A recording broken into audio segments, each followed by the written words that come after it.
main doubt on homosexuality. Is it prohibited in Islam? And why so? Because, I had, from the past 5 years, I've been with so many homosexuals. It's like, their feelings that they have for the same sex or whatever it is, it's so true. It's like the same kind of pain what we might feel for maybe our husbands or whoever it is. If it's wrong, why is it wrong?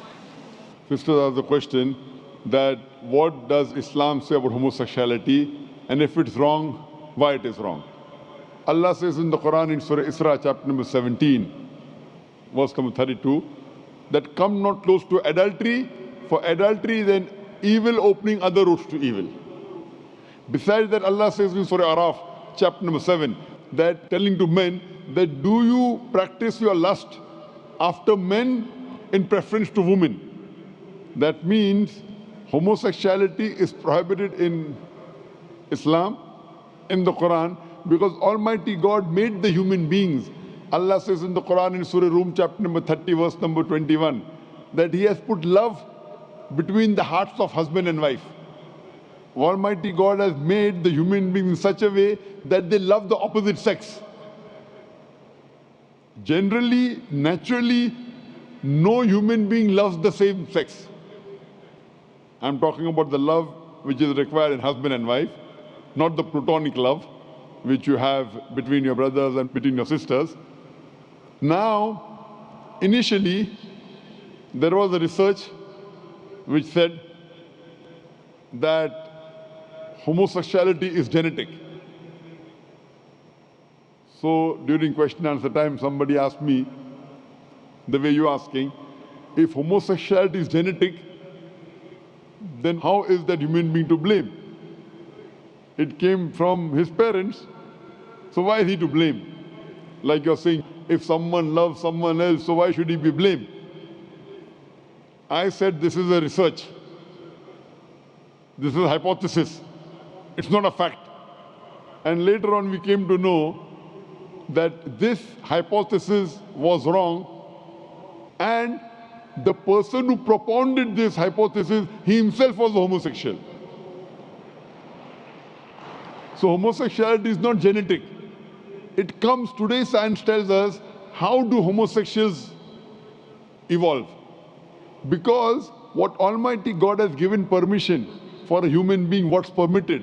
You get married, do nikah, you can have sex with your wife. And Islam says that while having sex with your wife is also worshipping Allah.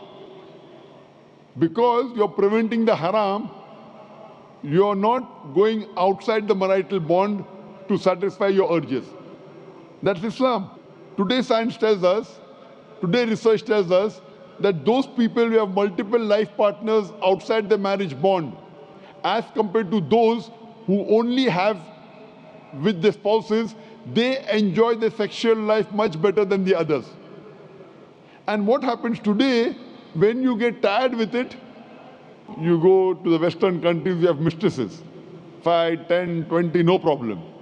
You start then doing unnatural things. When you start doing unnatural things, you don't follow the law of the Creator and you try and satisfy your urges in the wrong way.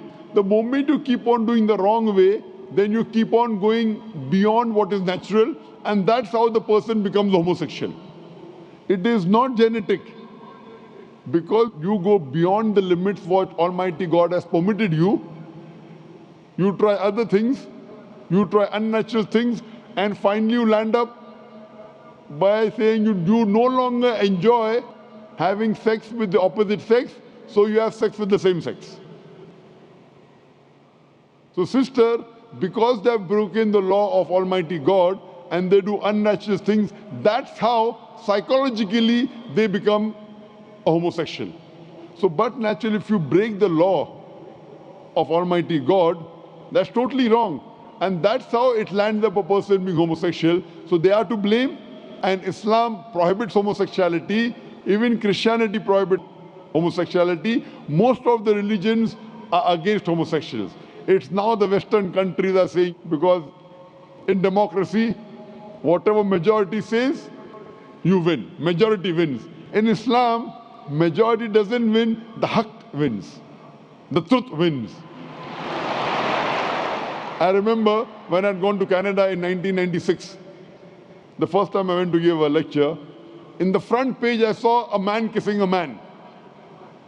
A man kissing a man, and it says that they have married each other. Today in Western countries, if I speak against homosexuality, it's a crime. It's a crime. So what we realize that previously, all the countries, homosexuality was a crime.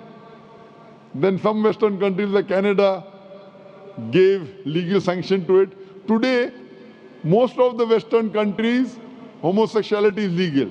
Even India, the country where I come from, they are thinking. They're thinking to make it legal. So what we realize, what is truth. Majority doesn't win. What is wrong is wrong. And in Islam and most of the major religions of the world, homosexuality is a sin. It's a crime. It will not take you to heaven. It will take you to hell. Hope that answers the question, sister.